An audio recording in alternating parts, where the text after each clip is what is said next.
Al-Faqratus Sadisah Al-Muhadaratud Diniyah Bizikri Miladi Ma'had Nurul Bustan Nahdlatul Watan Allazi yaqumu biha Fadilatul Syekh Tuan Guru Al-Hajj Burhanuddin Kiha SAG. Falyatafaddal mashkura. Acara kelima, pengajian ultah kedua Pondok Pesantren Nurul Bustan Nahdlatul Watan yang akan disampaikan oleh Kiai Haji Burhanuddin Kiha SAG. Kepadanya dengan hormat kami haturkan. Bismillahirrahmanirrahim. Assalamualaikum warahmatullahi wabarakatuh. Alhamdulillahi wahdah, wassalatu wassalamu ala man la nabiyya ba'dah, wa ala alihi wa sahbihi wa mawalah. Allahumma aslih ummata Muhammadin sallallahu alaihi wasallam wa farrij an ummati Muhammadin sallallahu alaihi wasallam warham ummata Muhammadin sallallahu alaihi wasallam wanshur wahfaz wa'id nahdatul watan fil alamin bihaqqi Muhammadin sallallahu alaihi wasallam. Amma ba'du. Yang kita sama-sama hormati dan muliakan orang tua kita di kabupaten. Pertama, Bapak Bupati, Wakil Bupati dan beserta semua jajaran beliau. Bapak Camat bersama jajarannya. Bapak-bapak pejabat instansi lainnya yang sempat hadir pada saat ini, bapak-bapak wali murid dan ibu-ibu wali murid serta jamaah kaum muslimin muslimat rahimani wa iyyakumullah. Alhamdulillah wa syukurillah, saat ini saya melihat jamaah yang hadir sangat rapi. Kerapian yang saya lihat ini dan wajah-wajah ceria, mudah-mudahan dari dunia sampai akhirat. Ini menunjukkan ibu-ibu yang cantik-cantik kelihatannya dan teratur berpakaiannya, bapak-bapak ini. Kenapa? Ini sudah menunjukkan insya Allah ibu akan menjadi orang yang selamat dari dunia sampai akhirat. Dengan ibu-ibu ikuti pengajian ini saja, pertama, kataballahu lahu bikulli harfin wa bikulli qadamin ibadata sanah. Satu langkah ibu datang di tempat ini, satu huruf yang ibu dengar di pengajian itu sama nilainya dan ibu berdoa 1 tahun. Sama dan ibu sembahyang sunat 1 tahun, satu langkah ibu hadir di tempat ini. Yang kedua, bahagia dengan hormati, kita membangun madrasah ini berarti ibu-ibu dan bapak-bapak ikut menampakkan syiar agama Allah. Wa may yu'azzim sya'airallah fa innaha min taqwal qulub. Hadirin yang kami hormati dan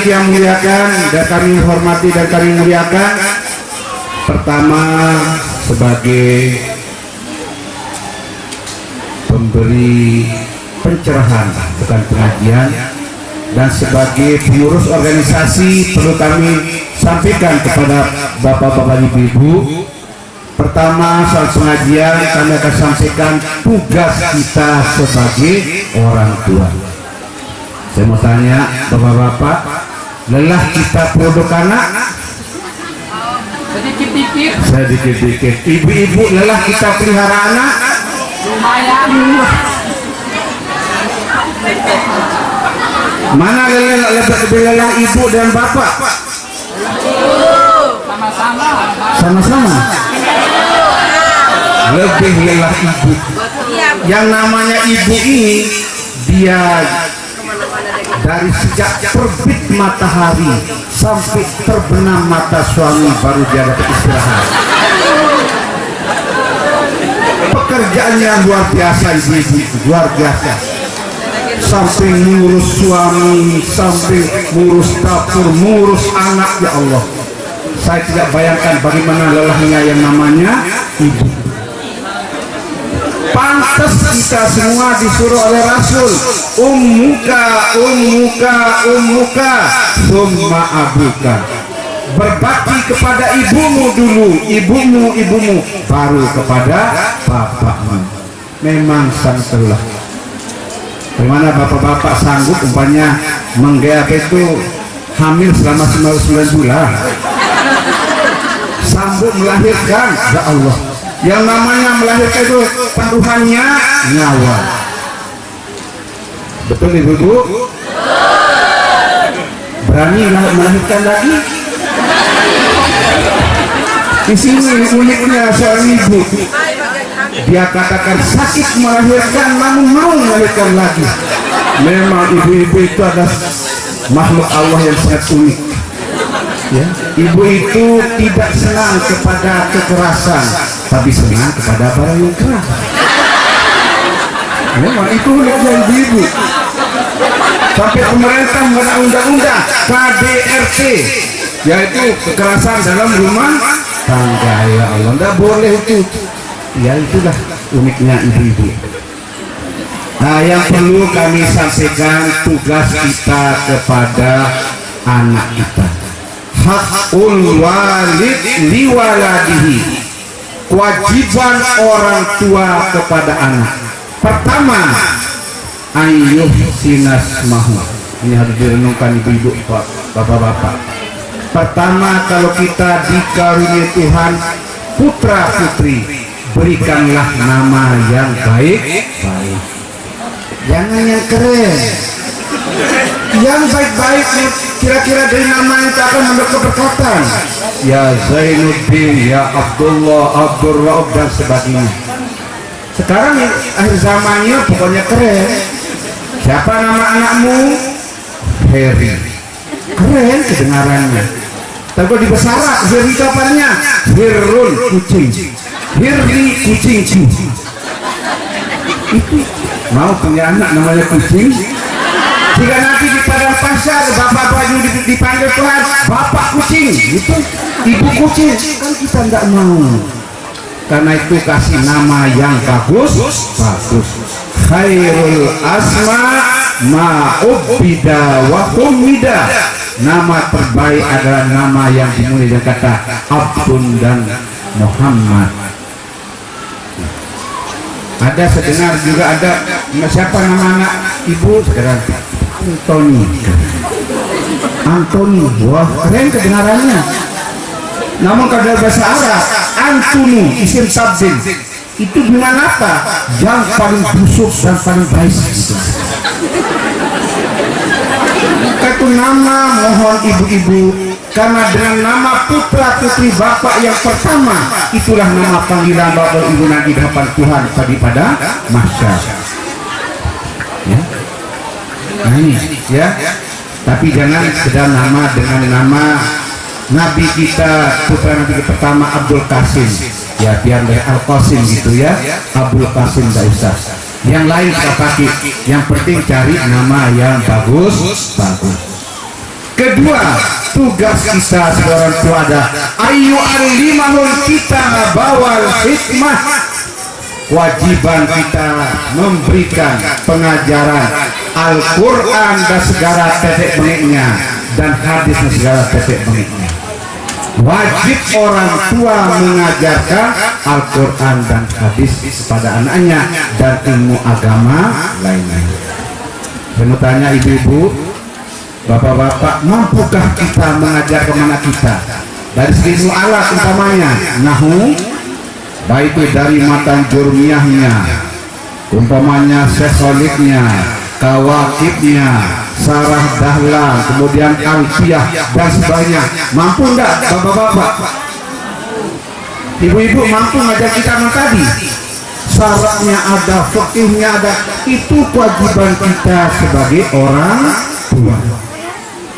Kalau tidak mampu, alhamdulillah, Bapak Bupati bersama jajaran beliau dan sebagainya telah membantu kita di sini mendirikan satu pondok pesantren. Pondok pesantren tempat bapak-bapak dan ibu menyerahkan anaknya supaya bebas kewajiban kita kepada Allah Taala. Kenapa? Kullukum ra'in wa kullukum mas'ul ar-ra'iyati. Kita akan bertanggung jawab ke Tuhan nanti apa yang kita lakukan, baik para anak, istri dan sebagainya. Hadirin yang kami hormati dan kami muliakan, kewajiban kita memberikan pengajaran dakwah, memberikan pengajaran dan akhlak budi pekerti terhadap putra putri kita. Nah, kami memang rasakan bagaimana sulitnya membina umat di akhir zaman, kami rasakan. Tapi tidak ada lain, harus kita masukkan melalui pondok pesantren. Perlu kami sampaikan kepada kita semua, kami di Nahdlatul Wathon.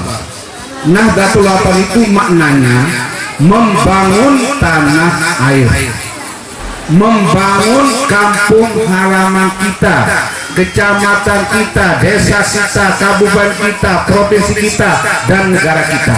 Itulah pengertian pada Nahdlatul Wathon.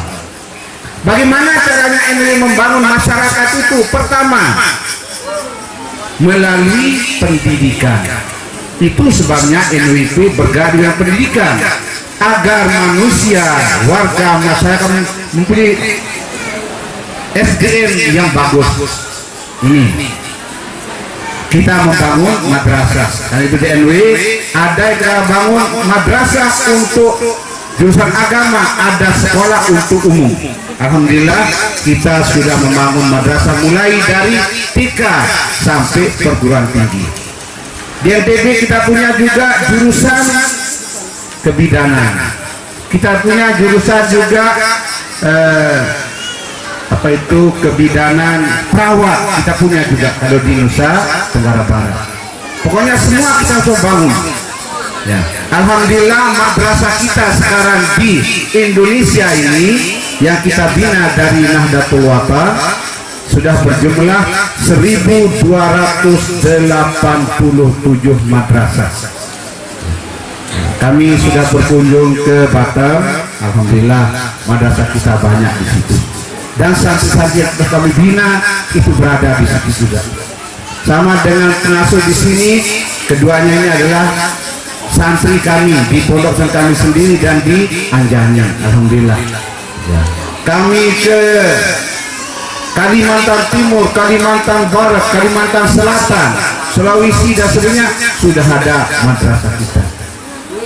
Begitu juga bagian utara Sulawesi ini, apa namanya?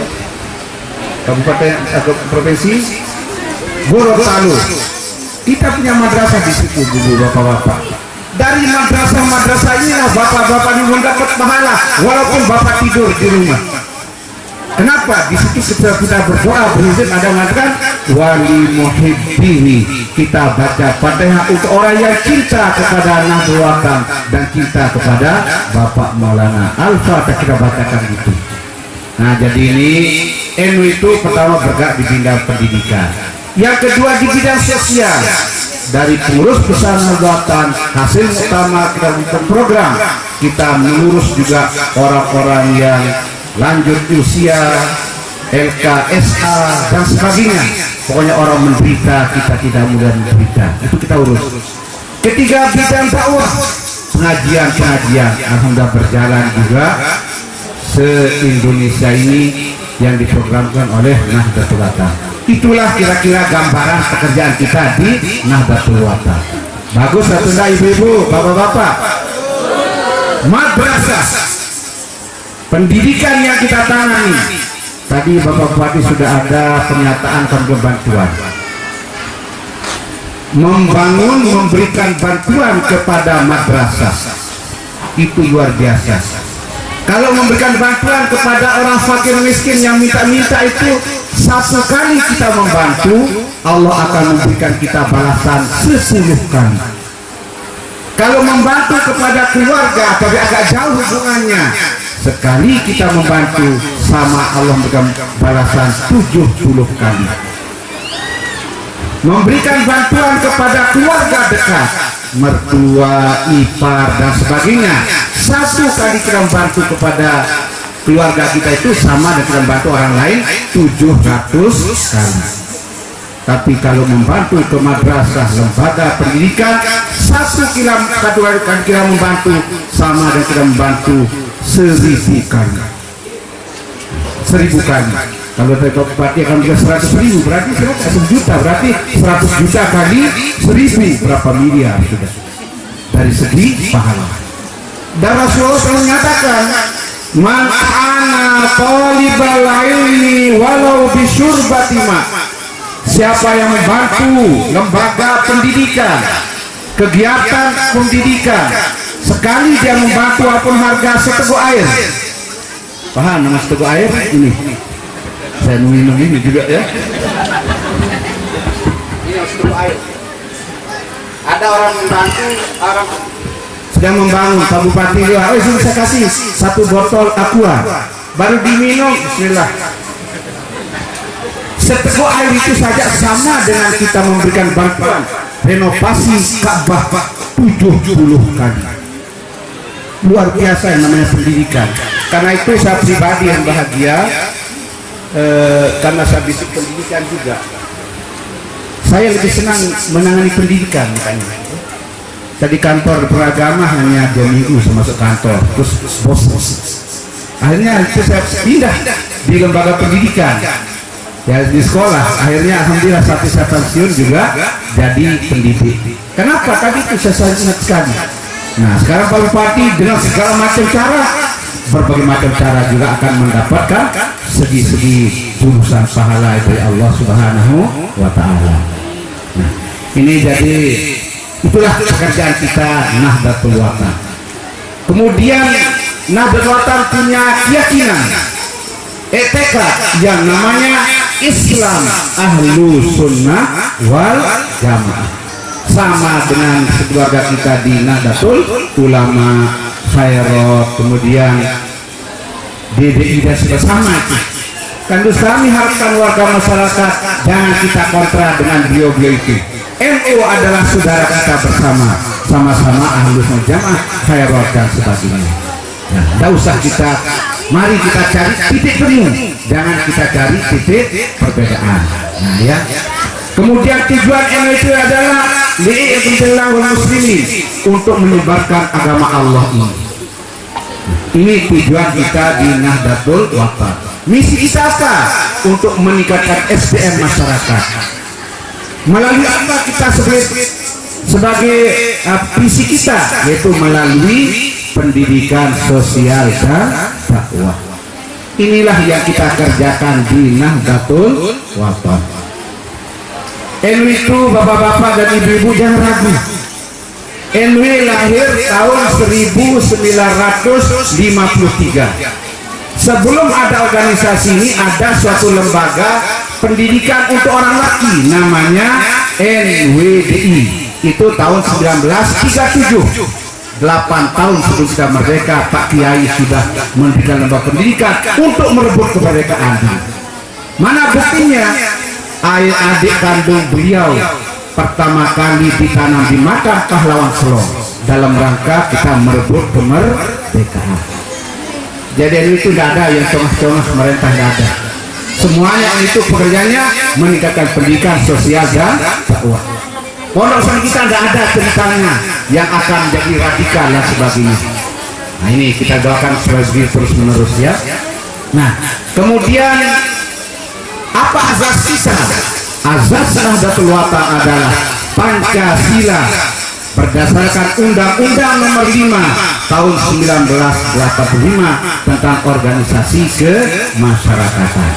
Intinya organisasi Nahdlatul Watan adalah organisasi kemasyarakatan yang legalitasnya sudah diakui oleh pemerintah. Karena itu perlu kami bapak-bapak jangan ragu untuk mengembangkan NU di mana saja, karena legalitas kita sangat-sangat resmi dan sudah diakui oleh pemerintah. Lebih-lebih setelah kami terima surat dari Mahkamah Agung Republik Indonesia, keputusan beliau mengatakan NU yang dipimpin oleh Ummuna Hajjah Siti Rahayu itu yang legal. Ini surat dari Mahkamah Agung. Ya kita punya semua dasar bergerak di negara Republik Indonesia ini. Jelas Bapak-bapak dan Ibu-ibu.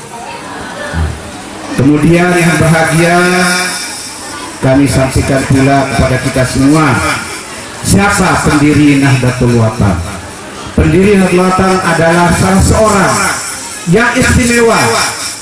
Masih di dalam perut saja sudah datang, ada ulama datang dari Maghribi memberitahukan kepada bapaknya, Bapak Maulana, namanya Tuan Guru Abdul Majid, namanya kasih tahu bahwa Tuan Guru Haji Abdul Majid akan lahir dari istri pelunggu, namanya seorang laki akan menjadi Sultanul Aulia dan menjadi Sayyidul Warisin, akan menjadi rajanya, akan menjadi pimpinan para wali dan pemimpin para ulama. Itu masih di dalam perut. Itu salah satu semuaan. Dan hal terwujud. Ya, kami punya kitab ini namanya Jawahirul Thaminah karangan Syekh Dr. Abdul Wahab Ibn Ibrahim Abu Sulaiman. Pernyataan beliau, kitab ini tidak ada di Indonesia ya, adanya di Timur Tengah saja. Tuan Guru dikirim hanya 50 biji, 50 kitab. Kami alhamdulillah Pak Kiai memberikan saya bagian waktu itu. Yang namanya Bapak Maulana Syekh itu juga kitab ini sebutkan Al-Allamatul Fadil. Maulana Syekh itu adalah seorang ulama yang ilmunya lebih luas dari lautan. Ilmunya sudah sampai tembus ke langit, itu namanya Allamah kalau bahasa Arab. Al-Fadil yang mempunyai kelebihan luar biasa. Al-Mujahid yang jiwa-jiwanya luar biasa, tidak kenal lelah. Alladzi wahaba nafsah wa hayatah linasrati da'watil islamiyah. Beliau itu yang terus-menerus melakukan dakwah Islamiyah. Siapa? Syekh Muhammad Zainuddin Al-Amplan, Muassil Wathon. Nama beliau sampai disebut dan nama organisasi Nahdlatul Wathon. Inilah pengakuan daripada ulama di Makkahul Mukarramah tentang siapa Bapak Maulana Syekh. Maka itu tunggu kami bapak-bapak dan ibu-ibu, ya mari kita mengikuti beliau Bapak insya Allah. Dan kita mengikuti beliau adalah almar'u ma'aman ahabba yaumal qiyamah. Siapa teman kita di dunia, itulah teman kita nanti di akhirat. Kalau ulama tidak sama dengan lain bapak-bapak dan ibu-ibu, nanti ulama akan diberikan wewenang oleh Tuhan mengajak muridnya masuk surga gratis. Kalau kita mau mengandalkan ibadah kita bapak-bapak, malu kita minta surga kepada Tuhan, malu. Coba ayo tanya, adakah ibu-ibu yang sama dengan Rabi'atul Adawiyah? Rabi'atul Adawiyah itu sholatnya tiap malam 1000 rakaat. Ada ibu-ibu yang begitu? Laki bapak-bapak ada yang beribadah seperti Ali dan Abidin 1000 rakaat tiap malam ada? Itu minta mau surga 1000 rakaat tiap malam ada? Saya kira sulit. Terawih doang baru 20 rakaat atau keok. Terawih. Sekarang kalau kita mohon surga pada Tuhan dengan amal ibadah, saya kira sangat jauh surga itu bahagia. Tapi Pak insya Allah nanti waktu Bapak Maulana Syekh Izzuddin Abdul Majid liwat nanti di tiang siratal mustaqim, Allah akan bilang kepada beliau, kimfuna fasfa liman ahbabta. Stop dulu, ajak murid ikut masuk ke surga gratis. Inilah yang kita harapkan hadirin hadirat yang berbahagia. Nah akhirnya kepada ibu-ibu saya mohon, mari bapak-bapak ya. Kita hidup di dunia, mari mengalir saja, kita santai-santai saja, jangan terlalu ruwet kita hidup di dunia ini, jangan terlalu ruwet. Sanggup ibu-ibu? Saya minta kepada ibu-ibu jangan suka emosi ya, karena emosi itu membawa kita cepat tua. Kalau suka emosi nanti stroke jadinya. Karena akhir zaman pengalaman saya masyarakat, ada seorang wanita punya suami tuan guru. Sore-sore datang orang ke suaminya untuk mengundang acara walimatul ursi. Apa katanya dia datang, mana tuan guru? Oh, dia pergi pengajian. Jam berapa dia pulang? Nanti jam habis maghrib. Ada apa? Oh, saya akan persiapkan dia untuk menikahkan anaknya. Begitu pulang orang yang ngundang, si ibu ini marah, emosinya naik, piring yang ada dipecahkan, lemari yang ada dirusakkan. Setelah pulang suaminya, ya ada apa ini? Nah, nikahkan saja anaknya sana, sudah 8 tahun sekarang anaknya sudah besar. Kalau orang undang itu belum jelas itu, ibu-ibu tolong jangan, tidak jelas itu, baru marah. Ada saya lihat juga begini, seorang suami pergi ke Bima. Apa katanya sang suami? Bu, mau dibakar madu. Itu katanya. Begitu dia terima HP-nya, dilempar langsung. Yang maksud suaminya madu yang sebenarnya sudah. Madu yang diminum jadi obat, itu luar biasa bu. Bapak-bapak, sabda Rasul kalau mau sehat jangan kurang minum madu 3 kali sebulan minimal. Madu itu adalah obat yang luar biasa. Jadi ibu tadi begitu mau doakan madu, langsung lempar HP-nya. Pulang suaminya, yuk sampai Tematara. Saya tanya, pun tidak ada jawaban. Adik katanya, saya mau bawa pendidikan madu. Madu apa maksudnya? Ya madu ya sebenarnya. Dikirain madu ya mau dipoligami. Nah, jadi saya mohon kepada ibu-ibu, karena banyak saya lihat ibu-ibu itu banyak yang stroke juga karena emosinya tinggi. Mari kita hidup yang ngalir-ngalir saja sudah. Nah, insya Allah bapak-bapak juga memikirkan itu. Tidak akan segampang itu untuk ya mencarikan teman dan sebagainya. Ya, nah ini supaya kita sampai stres. Mari kita betul-betul supaya hidup ini mengalir, kita senang, sering-sering senyum bu. Kalau sering senyum insya Allah awet muda. Ya. Kadang-kadang seorang itu juga ya kalau tidak ada uang marah dia. Tidak dibongkar uang marah. Nah kalau gitu namanya itu bagaimana? Ibu yang ada uang abadi sayang, ada uang apa ditendang. Nah itu. Nah itu membuat kita buat berpikir itu. Mari dengan adanya kita pengajian saat ini, anak yang kita diberi Tuhan, mari kita memberikan pendidikan dengan sebaik-baiknya. Mari kita serahkan di pondok pesantren dan mari kita memilih siapa teman kita hidup di dunia, karena itulah teman kita akan sampai di akhirat nanti. Insya Allah Pak Bupati kalau tetap ikut bersama kami di NW akan bapak-bapak bersama dengan ulama-ulama Makkahul Mukarramah ya. Di sana di Makkahul Mukarramah ada Maulana Syekh Salim Masyad, Maulana Syekh Amin Qutbi, Maulana Syekh Salim Rahmatullah, ada macam-macam sekian banyak ulama yang terkenal. Ada Profesor Dr. Said bin Alawi, semuanya dia datang ke Nusa Tenggara Barat ke kediaman Maulana Syekh bilang, saya jadikan, saya catat nama saya menjadi anggota Nahdlatul, kata ulama-ulama itu. Nah inilah hingga kalau kita sama-sama dunia, insya Allah almar'u ma'ama ahabba yaumal qiyamah.